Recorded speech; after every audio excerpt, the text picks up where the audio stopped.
This guy? Yep. Woo! Sounds exotic.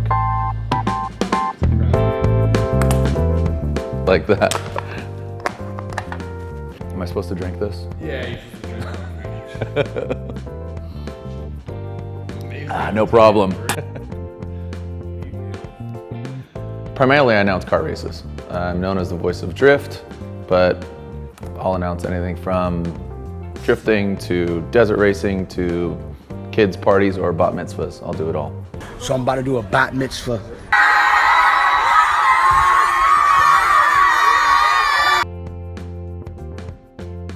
So growing up in San Diego, it's a melting pot. You got skateboarding, BMX, fashion, you know, you're kind of at this just good mash culture society. I kind of gravitated towards this tuner culture.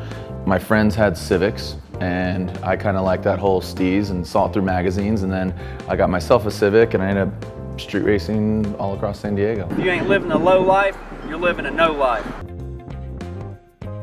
It's something that our generation can really admire, because this motorsport that has amplitude, for lack of a better term, it has impact, style, fluidity. For any car head, you can focus on the builds. For any driver, you know, a fan of a driver, the talent is there. And then if you just want to see a show, that is there. All the components of tuner motorsports are there, but then also this factor of action motorsports. Least favorite thing about drifting would probably be, but it's also the best thing, is the fans. Because the fans can equally love something and hate something. The same reason somebody's booing somebody, that person is still cheering for that person.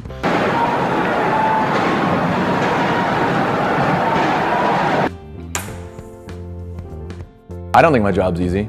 I think other people think my job's easy. They know that, and they think that my job's easy, but also there's a level of respect in my craft and what I do. I have people skills. I am good at dealing with people. Can't you understand it? What the hell is wrong with you people? I have my kids' names, Parker, Tyson, and then this whole side's a passport. So it's my grandpa's plane, but I've been tattooed in Barbados, Norway, Japan, San Francisco, Montreal, New York, and then just a bunch of random stuff, Atlanta, Montreal, and then all over my back. My first tattoo was actually that. That was my first ever tattoo. First ever tattoo, Good Fortune. Fortune cookie was for my wife and I, for Stephanie. That was our wedding favor. Lucky.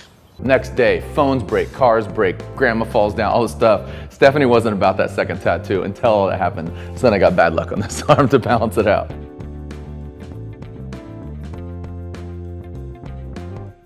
I mean, we all have bad days, and for me, my bad day would just be not engaging with the fans or my host or my co-host. And I know I'm not easy to deal with.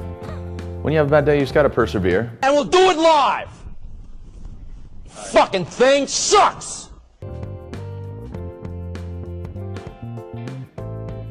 I mean, you gotta put like Dubai and Abu Dhabi up there, but I think Southeast Asia is really rad. But as far as exotic places, I mean, I think New Zealand's just a must-see place. Australia is just too overpriced. I'm broke, bitch! Toy Machine Racing, better yet, TMR M-Zine, was a pocketbook magazine that fit in your pocket. It was by design. It was kind of a zine, you know, and it just fed into the street racing culture, the raw nature of it. You know, lowbrow, but, you know, kids are out there ripping around in their Civics and their whole deal, and it covered everywhere from New York street racing to Canada, but to here in San Diego and Sylmar and Oxnard, and it's a moment in time that can never be revisited. GUMBALL 3000 is just this aspirational rally, 3,000 miles. And again, you have these elements of these cars, these exotic locations. So 2003 is the first year that I do GUMBALL, and I bring the action sports dudes to it. I bring Bucky Lasek, Tony Hawk, Travis Pastrana, and Carey Hart. Bucky Lasek, Victor Carrillo, and I drive SF to Miami in a Jaguar S-Type R. And my journey with GUMBALL is just I have a great relationship with them, and it's still aspirational.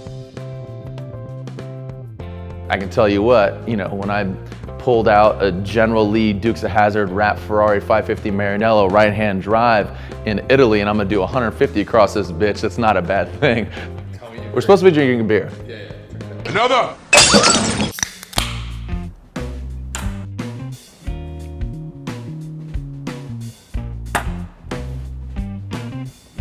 Tupac. Rock. But like rap when I was a kid. Rap right now is noises.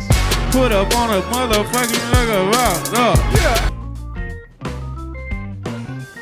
Linkin Park. I'm kidding. The best of both worlds.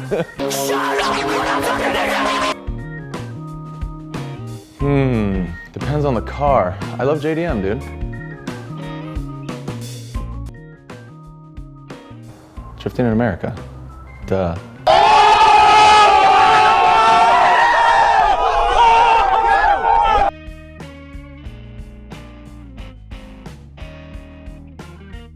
Murder Frederick Osbo, he's too good looking. Fuck Von Gittin Jr. because he'll show me some things. And marry Alec Honadell just because he's tight. He's just.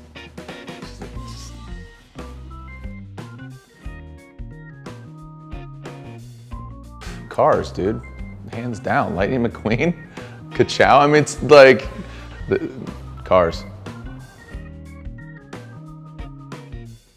UTV side by side in the desert, like Baja 1000 or UTV. First of all, because I'm a big dude, and that's usually what people say when they meet me for the first time. They're like, dude, you're a big dude. Yes, I am. That guy in a little coat.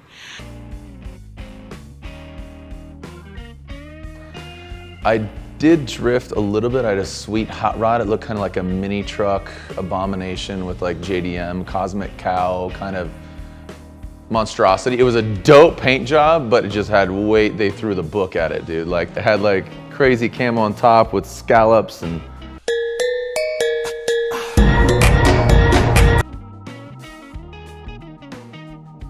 Watching Netflix Abstract, Netflix Chef's Table, and just watched Louis C.K. stand-up, which is great. I was like, please be saying to kill this dog. Please be a doctor that says the dog dies now. Cheers to that.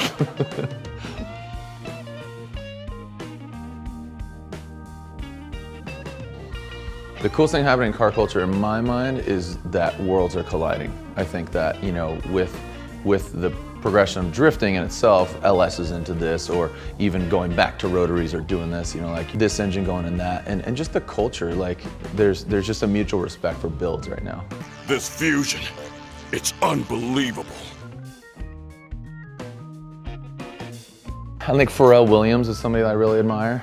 Justin Timberlake, The Rock, he's the quadruple threat, dude. Shut your mouth, you thong-wearing fatty!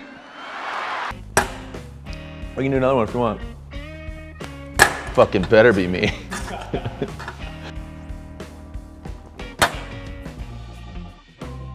Between Stephanie and I, we own 2 cars.